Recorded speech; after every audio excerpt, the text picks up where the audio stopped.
আসসালামু আলাইকুম।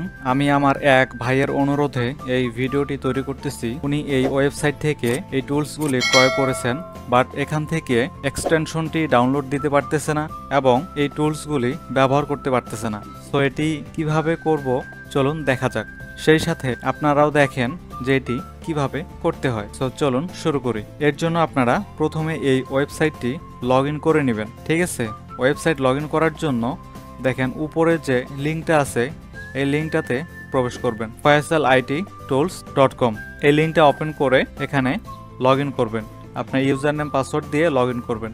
করার পরে প্রথম যে ইন্টারফেসটা আসবে এরকম আসবে। ঠিক আছে, এখন এখান থেকে আপনাদের এক্সটেনশন ডাউনলোড দেওয়ার জন্য এক্সটেনশনে ক্লিক করতে হবে। আমি এখানে ক্লিক করলাম। এরপর এখানে দেখেন ভিডিও দেওয়া আছে যে আপনারা এটি কিভাবে এক্সটেনশন অ্যাড করবেন ব্রাউজারে।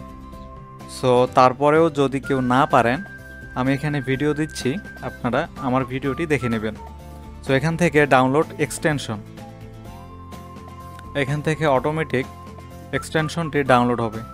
সো দেখেন এটি খুব সহজে এবং খুব দ্রুত ডাউনলোড হয়ে গেছে। ডাউনলোড হওয়ার পর আপনারা এই ফোল্ডার আইকনে ক্লিক করবেন। এরপর এই জিপ ফাইলটি আনজিপ করবেন। এই জিপ ফাইলের উপরে রাইট বাটন ক্লিক করে এক্সট্রাক্ট ফাইল এখানে ক্লিক করবেন, তারপর ওকে। সো দেখতে পাচ্ছেন আমাদের ফাইলটি এক্সট্রাক্ট হয়ে গেছে। সো এখন এখানে কোনো কাজ নেই। এখন আমরা আবার ব্রাউজারে আসব। আসার পরে এই 3 ডট আইকন দেখতে পাচ্ছেন, এখানে ক্লিক করব। তারপর এখান থেকে এক্সটেনশন, ম্যানেজ এক্সটেনশন, এখানে দেখেন এখানে আপনাদের নতুন অবস্থায় ডেভেলপার অপশন অফ থাকতে পারে। যদি অফ থাকে তাহলে এখান থেকে জাস্ট অন করে দিবেন। তারপর লোড আনপ্যাকড এখান থেকে ক্লিক করবেন। তারপর জাস্ট আপনার ফোল্ডারটি বের করুন। ডাউনলোডে গিয়ে এই যে এই ফোল্ডারের উপরে জাস্ট শুধু একবার ক্লিক করুন, লিফট বাটন একবার ক্লিক করবেন। তারপর এখানে সিলেক্ট ফোল্ডার এখানে ক্লিক করবেন। জাস্ট আমরা এক্সটেনশনটি আপলোড করছি গুগল ক্রোম ওয়েব স্টোরে। ঠিক আছে, এটাকে ম্যানুয়ালি এক্সটেনশন আপলোড করা বলা হয়। তারপর এক্সটেনশনটি আপলোড হওয়ার পর এখান থেকে ডিটেলসে ক্লিক করবেন।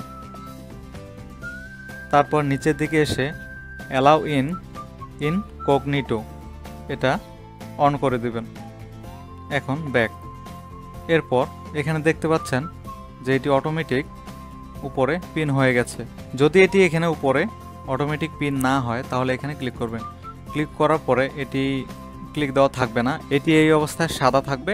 আপনারা জাস্ট পিনে ক্লিক করবেন, তাহলে এটি আপনাদের পিন হয়ে যাবে। সো আপনারা এখানে ক্লিক করলেই অটোমেটিক আপনাদেরকে এই পেজের মধ্যে নিয়ে আসবে।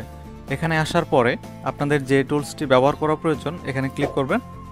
দেখেন অটোমেটিক সেই টুলসে নিয়ে যাবে। সো আমি আশা করি যে আমার প্রিয় ভাই আপনার সমস্যাটি খুব সহজে সমাধান হয়ে গেছে। যদি আরও কোনো প্রবলেম মনে করেন তাহলে আমাকে নির্দ্বিধায় আমার হোয়াটসঅ্যাপে মেসেজ করবেন। Thank you.